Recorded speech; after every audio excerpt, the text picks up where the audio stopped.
SER Podcast. A vivir que son 2 días, con Lourdes Lancho.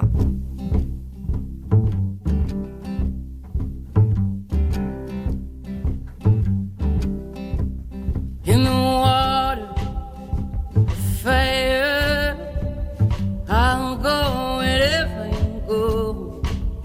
In the valley, in the canyons, I'll go wherever you go.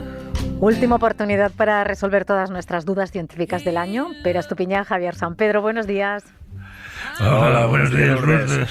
Y felices fiestas Bienvenida a los dos. Bienvenida a la segunda Navidad pandémica. Exacto, ya pensábamos que iba a ser diferente, pero no, estamos, yo creo que peor porque estamos más desanimados. Les recuerdo que Pere Estupiñán es químico, bioquímico y conductor en la A2 del Cazador de Cerebros, y Javier San Pedro es doctor en genética y biología molecular y colaborador del País y de este programa. Yo pensé en vosotros cuando el otro día anunciaron el uso de mascarillas obligatorias en exteriores. Pensé, no sé qué deben estar diciendo. ¿Qué os pareció, Javier? Yo creí que se les había colado un vídeo de hace 2 años o algo. Bueno, lo primero que pensé es que los políticos no se atreven a hacer lo que les aconsejan sus propios asesores científicos, ¿no? Porque la unanimidad entre los expertos en que la situación de contagios agravada por la variante Omicron requería unas medidas de restricción más fuertes, ¿no? Relativas a aforos, horarios de los locales, incluso las cenas familiares, ¿no? Y sin embargo, para un político esto es una patata caliente, porque tenemos el ejemplo de la Comunidad de Madrid, ¿no? Donde Isabel Díaz Ayuso barrió en las últimas elecciones con el discurso de la libertad y la apertura de los bares, más o menos. Es por lo que recibió ese chorro de votos. Entonces, a ver quién se atreve ahora a poner ese cascabel al gato. Hay excepciones muy honrosas, como la de Cataluña. El gobierno ha sido valeroso y contra viento y marea, y exponiéndose a un chorro de críticas, ha propuesto las medidas correctas y que además han sido avaladas por la justicia en esta ocasión, ¿no? Sí, sí. Y bueno, también el País Vasco estaba en la línea correcta, pero salvo estas excepciones, lo demás ha sido una actitud dominada por el miedo electoral, ¿no? Sí, totalmente. No se atreven. Espera, ¿tú cómo lo ves? Bueno, yo la primera reacción fue la del chiste este, ¿no? De correr de la calle a un bar para poder quitarte la mascarilla. O sea, es como es tan absurdo. No, luego sí que yo lo que comentaba Javier de la decepción, o sea, de que parece que nos hablan como a idiotas y que a mí me indigna un poco. Es decir, yo hace 2 veranos, ya no este pasado, hace 2 veranos sabíamos que el único sentido que tenía esta mascarilla en exteriores es que nos acostumbráramos. Es decir, oye, que esto es importante, o sea, acostumbraros a utilizar la mascarilla dentro sobre todo, pero también fuera, para forzarnos. Pero es que la gente lo está haciendo bien ya. Es decir, claro. Utilizamos la mascarilla. Tú vas al AVE, vas a cualquier sitio cerrado y todo el mundo lleva mascarilla. Y por la calle, cuando vas por la calle hay muchísima gente, la mayoría la llevan, porque te das cuenta que de repente hay una masa, ¿no? Entonces, ahora no atreverse como decía Javier, a decir, oye, pues mira, hablarnos claro, es que no podemos cerrar otra vez los restaurantes o los bares porque se nos tiran encima, pero podemos intentar hacer que haya más espacio, restringir aforos, o sea, encontrar, no sé, a mí me decepciona y creo que es dañino. Podemos ser optimistas con otra de las cosas que se ha comentado, la pastilla de Pfizer contra el coronavirus que se aprobó esta semana en Estados Unidos. Sí, son muy buenas noticias. Hemos estado muy enfocados, muy centrados en la vacuna desde hace 1 año y medio, ¿no? Y también hay otra pata esencial, para luchar contra la pandemia, que son los tratamientos, ¿no? Que cuando a un hospital o a un médico le llega un paciente que ya está enfermo, la vacuna no le sirve de nada. Lo que necesita es saber cómo tratarle, ¿no? Y las pastillas, la de Pfizer y la otra de Merck, han mostrado, bueno, una gran eficiencia evitando el desarrollo grave de la enfermedad. Tienen el inconveniente de que no sirve cuando la enfermedad ya está muy avanzada. O sea, hay que usarla en los primeros 5 días después de tener síntomas. Y luego ya no sirve de gran cosa. Y esto, claro, le resta eficacia en los casos, justo en los casos más graves, ¿no? Pero son buenas noticias, claro que sí. Es que yo, Pera, os lo preguntaba porque necesito agarrarme a alguna buena noticia. No sé si veis alguna perspectiva de, no sé, sí, algo que agarrarnos para seguir con buen ánimo. Bueno, sí, a ver, los datos que vienen de Sudáfrica es que esta subida drástica de los casos por Omicron ha sido un pico, es decir, que ya empieza a bajar y que parece que está descendiendo rápido. Luego se está confirmando, todavía hay ciertas dudas, pero se está confirmando que la variante es menos patógena, entonces, de alguna manera, aunque continúa siendo peligrosa porque hay muchísimos más contagios y, claro, números grandes, pues más personas, pero bueno, de alguna forma es prematuro decir que es lo que algunos científicos anunciaban, de que los virus son inteligentes, es decir, que van mutando hacia especies más contagiosas pero menos dañinas, y que podría ser el destino, ¿no?, de este virus que generará pues menos problemas clínicos. Hay incluso epidemiólogos y médicos que ven Omicron con optimismo, porque creen que digamos, si no es la variante definitiva, pues es algo que se parece mucho a ella, ¿no? A lo que predice la teoría, ¿no? Que es eso que dice Pera, que el virus sea más contagioso, que es lo que le interesa al virus, reproducirse lo más posible, pero que no mate a su huésped, lo cual siempre es una mala estrategia para un agente infeccioso. Y es posible que Omicron sea el principio y el final. Así que, en cualquier caso... A ver si es verdad y que este sea realmente el principio del fin. Voy a cambiar radicalmente de tema porque el tema que nos ha tenido fascinados en ámbito científico también nos hace mirar a las estrellas, Pera, y es un tema que yo creo que merece tratarse con más tiempo y más atención porque es apasionante, ¿no? Ayer miles de personas estuvieron pendientes de la web de la NASA porque se estaba retransmitiendo en directo el lanzamiento del telescopio James Webb, el telescopio espacial más grande y más potente del mundo. A mí estas noticias siempre me fascinan. ¿Nos puedes decir brevemente en qué consiste este proyecto? ¿Cómo se consigue? Pues este proyecto... Sí.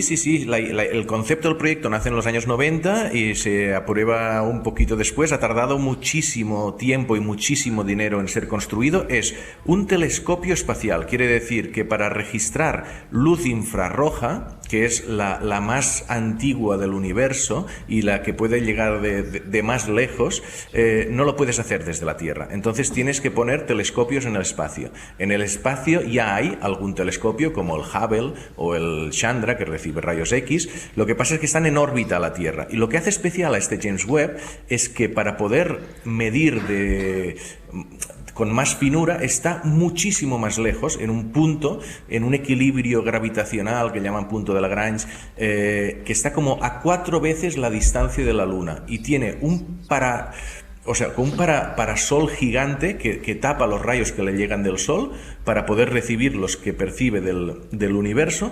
Y lo más bestia es la ingeniería que hay detrás. O sea, es un espejo enorme, pero que claro, ¿tú cómo lanzas un espejo enorme al espacio? Pues lo lanzas plegado dentro del cohete Ariane 5 que se lanzó ayer. Entonces lo puso en órbita y ahora empezará a desplegarse todo automáticamente con 8 pequeñitos espejos que forman uno más grande, y con esta... O sea, una de las cosas que hace avanzar la ciencia es poder medir cosas poder recibir señales que antes no se podían medir. Entonces el telescopio podrá recibir esta luz infrarroja muy lejana, muy tenue, y podrá ver no los instantes iniciales del Big Bang, pero sí una etapa posterior de la formación de galaxias y formación de estrellas, que nos dará mucha información sobre el inicio del universo, y también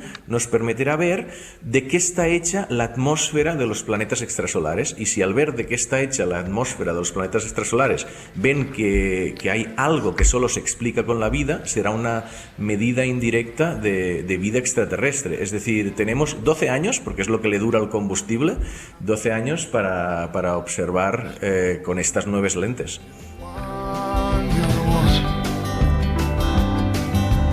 Hearts grow into hearts until hearts become one, but you're the one. Hace unos días, Pera, estuviste grabando El cazador de cerebros en La Palma, y ayer nos enterábamos de que las autoridades daban por terminada la erupción del volcán tras 10 días de inactividad. Es uno de los titulares informativos de hoy. Ahora dices que ha llegado el momento de que empiece a trabajar la ciencia, ¿no? Sí, bueno, ya decían que primero había ciencia para la emergencia y que después iban a interpretar todo lo aprendido los científicos que entrevisté para afinar. Eso es como un experimento. Había vulcanólogos, sismólogos que habían estado haciendo modelos de erupciones volcánicas durante toda su carrera, y de repente tienen el experimento, tienen el volcán. Entonces están cogiendo datos. Sí, yo estuve muy rápido, te comento, a principios de la semana pasada, sí, cuando el lunes hubo la última erupción y el martes amaneció quieto, y ya te decían, si en 10 días sigue así, damos por finalizada la erupción, y es lo que ha pasado, porque ya veían que no había gases, no había movimiento sísmico, es decir, que parecía apagado. Este tema que vamos a tratar ahora a mí me pareció apasionante, me pareció chulísimo, porque uno de los campos que merece prestar atención ahora es a la cartografía, el diseño de los mapas, porque la orografía de la isla ha cambiado por completo en los últimos meses, y esto modifica, pues eso, el terreno, el mundo tal como lo conocemos, esa isla. Saludamos a Gersón Beltrán, es geógrafo y doctor en Desarrollo Local y Territorio de la Universidad de Valencia. Buenos días, Gersón, gracias por acompañarnos. Hola, muy buenos días y gracias a vosotros por la invitación. Oye, con la erupción del volcán de La Palma ha cambiado mucho el paisaje de la isla. No sé cómo se va a reflejar esto en los mapas de esos nuevos terrenos ganados al mar. Claro, pues efectivamente ha cambiado mucho, pero claro, depende de la escala que miremos, ¿no? Si lo miramos a nivel global, pues no se ve tanto, porque la isla, al final es una isla pequeñita, pero si nos vamos acercando, hacemos como un zoom, sí que vemos que, bueno, ha habido toda una serie de terrenos que han desaparecido, tanto casas como infraestructuras, como zonas agrícolas, etcétera, y luego hemos ganado unas pequeñas hectáreas al mar en forma de delta donde ha caído la lava. Entonces eso al final hay que corregir eso, incorporarlo a la nueva cartografía, porque efectivamente ha cambiado bastante las reglas del juego a nivel topográfico. Tú sueles decir que los... Ay, perdona, di Javier. Perdona, no, di. Digo que Google Maps va a tener un montón de trabajo, ¿no? Sí, porque además va a tener trabajo porque aún no ha actualizado la cartografía. Si uno entra en la isla y lo mira, sigue habiendo carreteras, sigue estando todo tan normal. En cambio, si entramos en otro tipo de mapas, ¿no?, hechos por la administración pública o mapas colaborativos como otros que se llaman OpenStreetMap, ahí sí que ha cambiado ya. Ahí ya han modificado para que se vea en una gran mancha que de momento lo tapa todo, que es una simulación de la lava. Tú sueles decir que los mapas salvan vidas. Un momentito, espera, que quiero preguntar una frase que suele decir Gersón, que los mapas salvan vidas. ¿Por qué es tan importante mantenerlos actualizados y además accesibles a la población?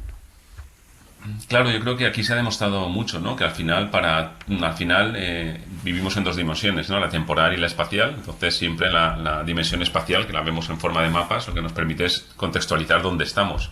Y aquí se ha visto claramente que hay muchos elementos que se interrelacionan, tanto elementos físicos, el propio volcán y todo el cambio de la orografía, de la biodiversidad, etcétera, pero también elementos humanos, ¿no?, como infraestructuras, actividades económicas, viviendas, personas, población, etcétera. Entonces, al final, todo eso es lo que se tiene que de alguna forma interrelacionar y ver cómo se puede reinterpretar de alguna forma y reordenar ese territorio con todo lo que ha pasado. Espera. Sí, no, iba a comentar que yo sufrí esto que comentabais del Google Maps, porque en la isla nosotros teníamos que grabar algunas cosas en, digamos, la parte este de la colada y ir a la parte oeste, y Google Maps te llevaba por donde no se podía pasar. Entonces tenías que engañarle poniendo un punto, digamos, más al norte para poder ir hasta allí y tal. Y me pareció curioso, y bueno, es lo que estabas comentando, ¿no? Exacto, sí, es como has comentado, ¿no? Y también me parece bonito porque se demuestra que al final las acciones colaborativas, ¿no?, de la ciudadanía con mapas abiertos o del propio cabildo de la isla, etcétera, tiene mucho más potencia que una empresa privada, que al final lo que tiene es, bueno, es el potencial que tiene, pero tampoco puede hacer maravillas, ¿no? Tiene una serie de personas en el mundo. En cambio, millones de personas cambiando los mapas y actualizándolos a tiempo real han permitido tener información para tomar decisiones en ese tiempo real, que creo que es lo esencial en una catástrofe de estas características. Oye, ¿y Gerson, cuándo se considera que una transformación en el terreno se considera lo suficientemente importante como para cambiar los mapas, ¿no? Porque con estos fenómenos la orografía mundial pues está cambiando constantemente en el fondo. Claro, bueno, en cualquier momento, quiero decir, en cualquier pequeño cambio que haya, siempre es susceptible de cambiar en el mapa, ¿no?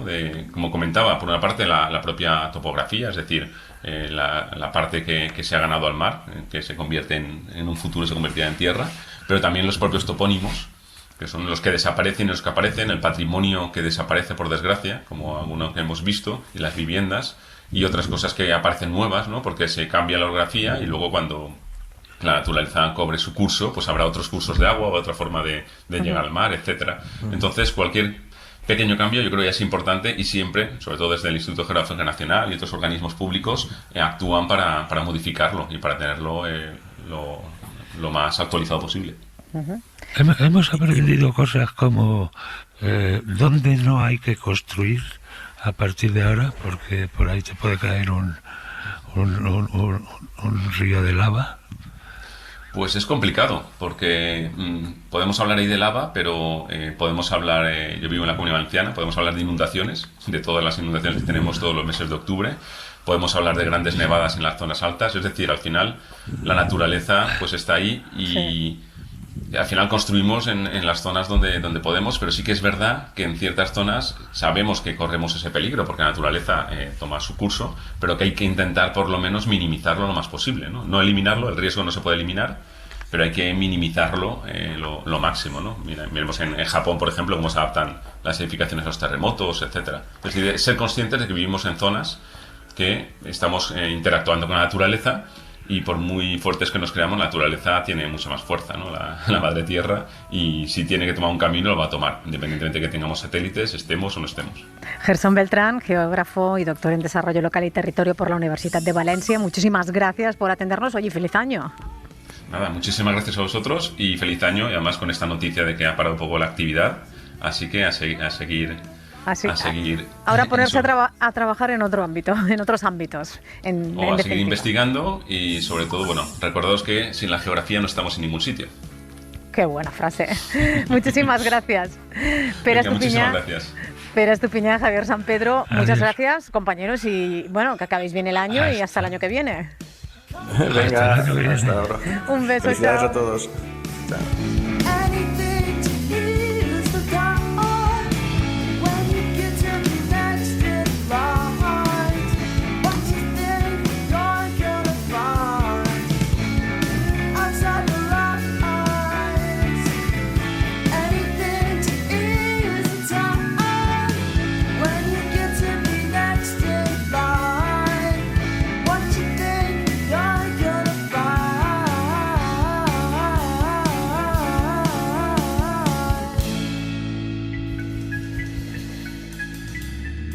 A vivir que son 2 días, con Lourdes Lancho.